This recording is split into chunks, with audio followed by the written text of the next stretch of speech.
Good morning बच्चों। कक्षा 11 के आज के लेक्चर में आप सभी का स्वागत है।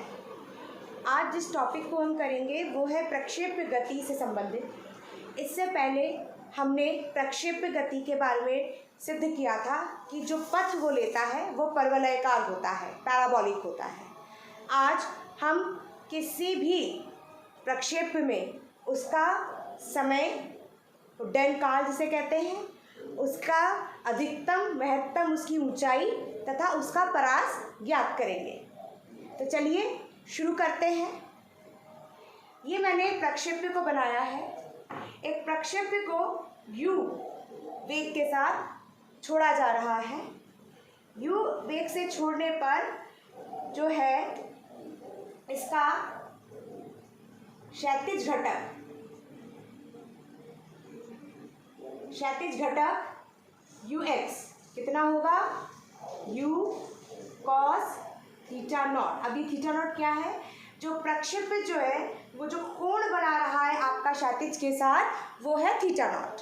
तो क्षैतिज घटक है ux बराबर u cos थीटा नॉट। ये हमने पहले क्लास 11th में भी पढ़ा है कि जो बेस लाइन, जो आधार की रेखा होती है वो हमेशा cos के घटक को सूचित करती है। इसी तरह जो आपका ऊर्ध्व घटक होता है उसको साइन से शो किया जाता है। तो इसी में क्षैतिज घटक मेरा कितना आया? u is x is equal to u cos theta naught. ऐसे ही ऊर्ध्व घटक अगर हम निकालेंगे ये आपका कितना आएगा? uy is equal to u sine theta naught. ये क्षैतिज घटक है मतलब हॉरिजॉन्टल कंपोनेंट, और ये ऊर्ध्व घटक है मतलब वर्टिकल कंपोनेंट। अब माना कि ये बॉडी जो है, ये पिंड जो है, ये ऊपर की तरफ जा रही है और इसका y अक्ष पे जो विस्थापन है वो कितना है? y इज इक्वल टू, सूत्र कौन सा लगाएंगे? आपने पढ़ा है s is equal to u t plus half a t square. देखिए इसी के संबंध में इसको लगाओगे। u कितना है? u होगा, कौन सा वाला फैक्टर लेंगे हम? क्योंकि ऊर्ध्व में जा रहा है साइन फैक्टर, तो u sine theta not into T minus half G T का स्क्वायर। अब आप माइनस कैसे आया? जब हमने पिछली कक्षा पढ़ रहे थे तो हमने बताया था कि बॉडी ऐसे जो पिंड है वो ऐसे ऊपर जा रही है और ग्रेविटी जो है वो नीचे लग रही है। ठीक है, ग्रेविटी हमेशा नीचे लगती है। बॉडी आपकी, पिंड आपका ऊपर की तरफ जा रहा है तो इसकी दिशा क्या हो गई? ग्रेविटी की उल्टी। ग्रेविटी डाउनवर्ड है, नीचे की तरफ आ रही है, और आपका जो u है, जो हमने पिंड को छोड़ा है, वो ऊपर तरफ जा रहा है, तो वो इसीलिए g आपका क्या होगा? माइनस साइन के साथ होगा। ठीक है, अब आप ये देखिए कि इसका उड्डयन काल क्या है। उड्डयन काल क्या होता है? उड्डयन काल है जहाँ से शुरू होकर जहाँ तक अंत हुआ है उतने का समय। उड्डयन का मतलब जितना उड्डयन हुआ उसमें कितना समय लगा, उड्डयन काल। तो उड्डयन काल में क्या है? वस्तु जो है वो यहाँ से यहाँ पर आएगी और यहाँ पर आएगी। तो अगर मैं माना उड्डयन काल अगर t है तो t पर y विस्थापन कितना होगा? 0। क्यों? क्योंकि बॉडी आपके फिर से आपके ओरिजिन मतलब बेस लाइन पर आ चुकी है। ठीक, अब आप यहाँ पर इसकी वैल्यू पुट करेंगे तो 0 is equal to u sine theta naught t minus half ji t square. मैं इसको इधर लेके चलती हूँ, माइनस का साइन है, ये जो है इक्वल टू के इस तरफ आएगा, प्लस का साइन बनेगा तो half ji t square is equal to. लेकिन अब एक चीज़ है, अब हमारा जब हमने ये कंडीशन लगा दी तो टी को कौन रिप्लेस करेगा? उड्डयन काल। टी को कौन रिप्लेस करेगा? उड्डयन काल। तो half ji t square is equal to u sine theta naught t. अब ये कटा आपका, एक बचा, तो t कितना होगा? 2 इस तरफ चला जाएगा, 2u sign theta not upon ये g नीचे आएगा g। तो मेरा उड्डयन काल कितना आया, t बराबर 2u साइन थीटा नॉट बटे g। ये मेरा प्रक्षेप्य का उड्डयन काल है, ये मेरे प्रक्षेप्य का उड्डयन काल है, ये मेरे प्रक्षेप्य का उड्डयन काल है। एक बार रिवाइज करते हैं। हमने एक पिंड को प्रक्षेप्य किया, ठीक है। अब हमने u वेग के साथ इसको प्रक्षेप्य किया, तो u के हमने दो घटक निकाले, एक कॉस का एक साइन का। जो आपका क्षैतिज होता है वो क्या होगा, u कॉस थीटा नॉट, क्योंकि ये प्रक्षेप्य आपके आधार के साथ कौन सा कोण बना रहा है, थीटा नॉट का। उधर घटक कितना होगा, u y से डिनोट कर रहे हैं, ये वाली लाइन है, u y होगा u साइन थीटा नॉट, ठीक है। अब y जो है बराबर, हमने ये पढ़ा है, विस्थापन बराबर वेग गुणा समय प्लस हाफ, ये है त्वरण और ये है समय का स्क्वायर। ये आपके गति के नियम है और ये द्वितीय नियम है, ये आपने पहली कक्षाओं में पढ़ा है। उसमें मैंने लगाया तो इसने कितना किया विस्थापन, y विस्थापन, और तब u कौन सा था, y फैक्टर लिया मैंने इसका, उधर घटक लिया u sine theta not into T minus half ji T square. G को माइनस क्यों लिया, क्योंकि जो मेरा पिंड है वो अगेंस्ट द ग्रेविटी के विपरीत दिशा में जा रहा है। तो माना मेरा उड्डयन काल t है, उड्डयन मतलब पूरा जो इसने यहाँ से यहाँ तक प्रक्षेप्य किया उसमें कितना समय लगा। तो अगर उड्डयन काल मेरा t होगा तो यहाँ पर आने का हम समय निकालेंगे, वो है कैपिटल T। तो y मेरा कितना होगा, 0 होगा, क्योंकि विस्थापन यहाँ आके 0 हो गया। इसको मैं इस सूत्र में जब लगाऊंगी तो y 0 = u sine theta naught t minus half जी टी स्क्वायर। इस माइनस वाले फैक्टर को मैं इस तरफ लेकर आऊँगी, चूँकि ये माइनस था, इधर आएगा प्लस बनेगा। अब 2t इधर है, 1t इधर है, इधर से इधर 1t कटा, और आपके पास जो है ये 2 था, इसको मैं इस तरफ ले गई, तो t मेरा कितना हो गया, 2 इधर गया, 2u साइन थीटा नॉट, और ये g मेरा नीचे आ गया। ये आपका आया उड्डयन काल। ये क्या आया, उड्डयन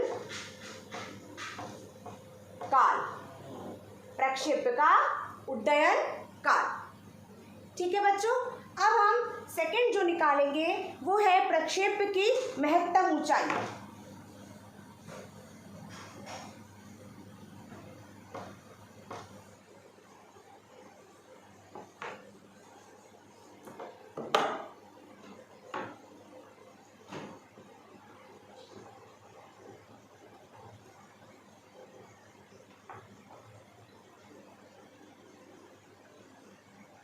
महत्तम ऊंचाई मतलब मैक्सिमम हाइट। ये कि कितना पिंड जो है वो मैक्सिमम हाइट, महत्तम ऊंचाई कितनी ले रहा है, ठीक है। एक इक्वेशन मैं आपके लिए यहाँ पर लिखती हूँ, गति के नियम का तीसरा, v² = u² प्लस 2as। ये इक्वेशन आपने पढ़ी है, इस रूप में भी पढ़ी है और इस रूप में भी पढ़ी है, ठीक है। तो हम इस इक्वेशन को यूज़ करेंगे।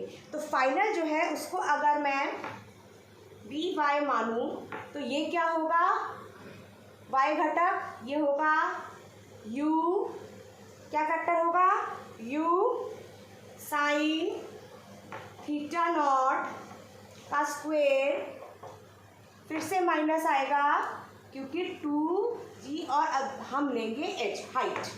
अभी हम नॉर्मल h लेके चल रहे हैं, हमें कैपिटल H निकालना है। अब एक चीज़ आपको हमने क्लास में अपने इसको पहले भी हम इस विषय में जानते हैं कि ये जो है जब आप किसी भी पिंड को प्रक्षेप्य करोगे तो मैक्सिमम पॉइंट पर आके इसका जो वेग है वो 0 हो जाएगा। 0 होने के बाद ही वो डाउनफॉल पे जा सकता है, या घटने का जो कार्य है वो शुरू होगा। तो पहले ये बढ़ेगा, अपने मैक्सिमम वैल्यू को लेगा और फिर ये घटना शुरू होगा। तो अगर मैं बिंदु M की बात करूं तो बिंदु M पर vy² कितना होगा बच्चों, 0 होगा, और तब h कितना होगा आपका, महत्तम ऊंचाई हाइट, मतलब महत्तम ऊंचाई h पर आपका वेलोसिटी वेग क्या हो जाएगा, अंतिम वेलोसिटी, फाइनल वेलोसिटी या आपको अंतिम वेग वो क्या हो जाएगा, शून्य हो जाएगा। तो इसको मैं इक्वेशन में रिप्लेस करती हूँ, 0 का square is equal to u square sine square theta naught minus 2g capital H, minus का इधर लेके जाते हैं तो 2gh आएगा, u square sine square theta not upon ये आया। अब h निकालना है तो अब h क्या होगा, you square sine square theta not upon 2g, you square sine square theta not upon 2g। इसको एक बार दोबारा रिवाइज कर लेते हैं। हमें प्रक्षेपक की महत्तम ऊंचाई निकालनी थी, मैक्सिमम हाइट। हमें ये पता है कि अगर हम किसी भी पिंड को प्रेक्षित करते हैं तो वो अपने मैक्सिमम हाइट पर जाके उसका जो अंतिम वेग होगा वो शून्य हो जाएगा। तो मैक्सिमम हाइट पे अंतिम वेग आपका क्या होगा, शून्य होगा। तब हाइट कितनी होगी, कैपिटल H, मतलब महत्तम ऊंचाई। अब हमारे पास इक्वेशन है गति के नियम से, हमें पता है v square is equal to u square plus 2as। इसको लगाएंगे v y square is equal to u, इसका हमने y वाला ही घटक उधर पर घटक ही लेंगे तो उधर पर घटक लिया, u साइन थीटा नॉट का square minus 2gh। Minus sine क्यों है, क्योंकि हम गुरुत्वाकर्षण के विरुद्ध कार्य कर रहे हैं। ग्रेविटी या गुरुत्वाकर्षण नीचे लग रहा है और हम जो है वस्तु को प्रक्षेप ऊपर की तरफ कर रहे हैं, तो माइनस जी का इस्तेमाल करेंगे। हमने ये दोनों कंडीशन इस वाले समीकरण में डाली तो u 0 square equal to u square sine square theta naught minus 2gh आया। अब ये माइनस का फैक्टर मैं इक्वल टू के इस तरफ ले आई तो मेरे पास आया you square sine square theta not. अब जी हमें h निकालना है तो h को यहाँ छोड़ के बाकी सारे जो है हम इनको इधर लेके चले जाएंगे तो ये हो जाएगा you square sine square theta naught बटे 2g। तो ये मेरे प्रक्षेपक की महत्तम ऊंचाई आ गई। ठीक है, अब जो तीसरा चीज हम अब निकालेंगे वो है प्रक्षेपक का परास।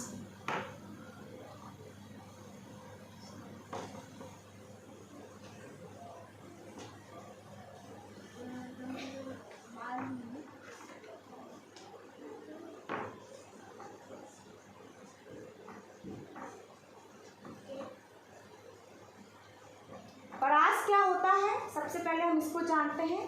परास क्या है, जो इसने क्षैतिज घटक में दूरी तय करी, ये परास। हाइट क्या थी, जो इसने ऊर्ध्व घटक से जो ऊर्ध्व में इसने मैक्सिमम ऊंचाई महत्तम ऊंचाई ली वो तो आपका हाइट में आ गया जो हमने अभी निकाला था।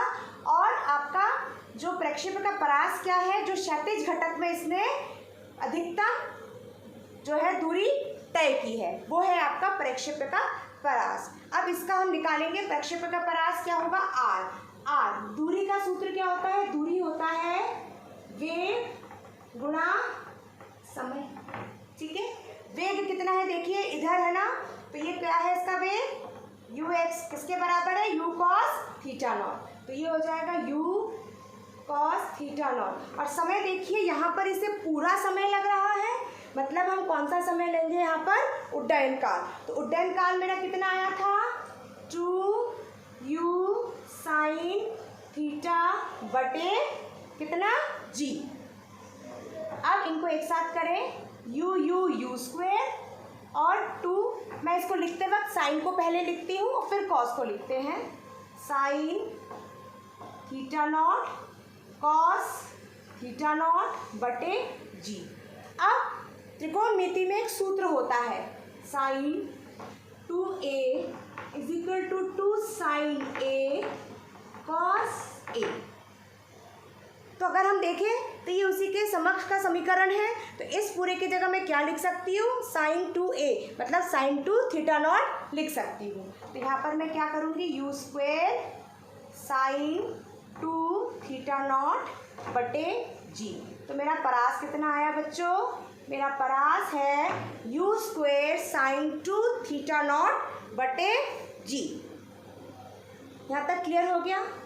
अब इसी प्रक्षेपक के परास से रिलेटेड हम दो इम्पॉर्टेंट चीज़ें जानेंगे।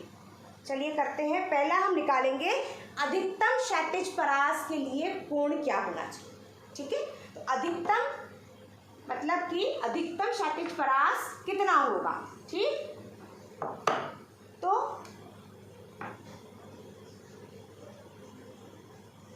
अधिकतम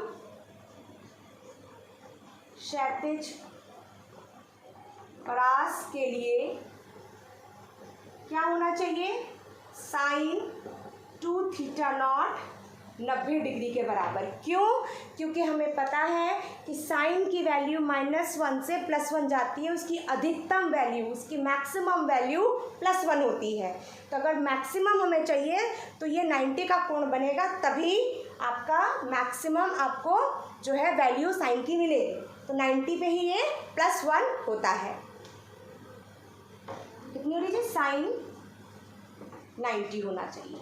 ठीक है, तो sine 2 theta naught sine 90 degree हुआ, तो 2 थीटा नॉट किसके बराबर होगा? 90 डिग्री के।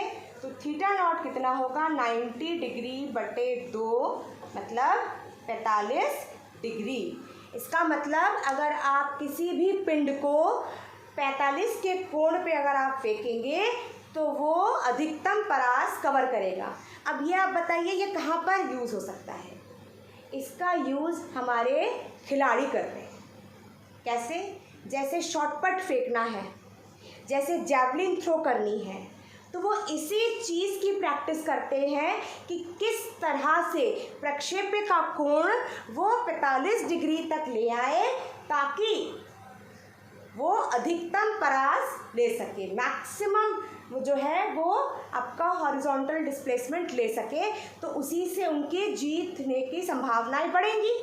तो इसीलिए इसका उपयोग वहाँ होता है जहाँ पर आपको जैवलिन थ्रो करना है, शॉटपट थ्रो करना है, या आप बहुत दूर खड़े हो, क्रिकेट का मैच चल रहा है और आप एकदम जो है बाउंड्री पे खड़े हो, आपको कहाँ पर, आपको बॉलर के पास बॉल पहुँचानी है, तब भी आपका जो वहाँ पर खड़ा होगा प्लेयर वो कोशिश करेगा कि कोण 45 के आसपास का रखे ताकि वो मैक्सिमम परास से उसके पास जा सके।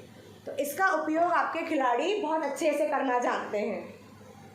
अब हम दूसरी चीज़ देखेंगे कि प्रक्षेप्य कोण अगर अल्फ़ा है और 90 माइनस अल्फ़ा है तो दोनों की वजह से परास में क्या अंतर आएगा। तो हम दो कोण के लिए निकालते हैं। एक कोण अल्फ़ा और एक कोण 90 माइनस अल्फ़ा। ये कौन से कोण हैं? ये कॉम्प्लीमेंट्री कोन्स है, मतलब दो कोणों का योग अगर 90 होता है उन्हें कॉम्प्लीमेंट्री कोन्स कहते हैं। तो ये कॉम्प्लीमेंट्री कोन्स हैं। ठीक है, तो अब हम इसमें क्या करेंगे, सूत्र लेंगे। हमारा सूत्र परास का क्या आया था? सूत्र था हमारा R बराबर U square sine square theta naught upon G। ये मेरा सूत्र था। अब सबसे पहले मैं यहाँ पर क्या पुट करूँगी? अल्फ़ा पुट करूँगी। चलिए हम अल्फ़ा पुट करते हैं। तो ये क्या बन जाएगा बच्चों?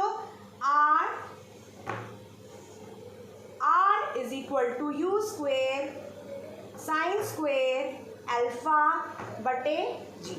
ठीक है, इसको यही रखते हैं। अब यही सूत्र हम इसमें डालेंगे। R is equal to you square sine square theta not upon G. यही मेरा सूत्र है। वैल्यू डालेंगे थीटा नॉट की कितनी? 90 माइनस थीटा। तो you square sine square 90 minus alpha बटे जी, सॉरी अल्फ़ा बटे जी। तो अब ये देखिए इसको करते हैं यहाँ पर, ये 2 है,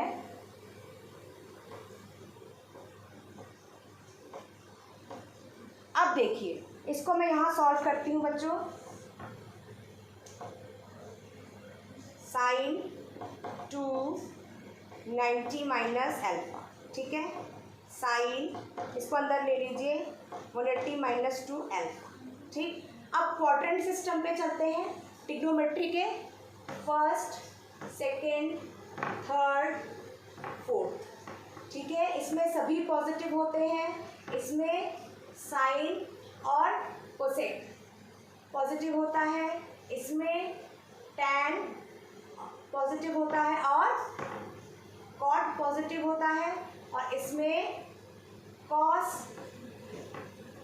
या सेक पॉजिटिव, बाकी सब नेगेटिव होते हैं। और इसमें और, ठीक है, ये क्वाड्रेंट सिस्टम आपको पता है।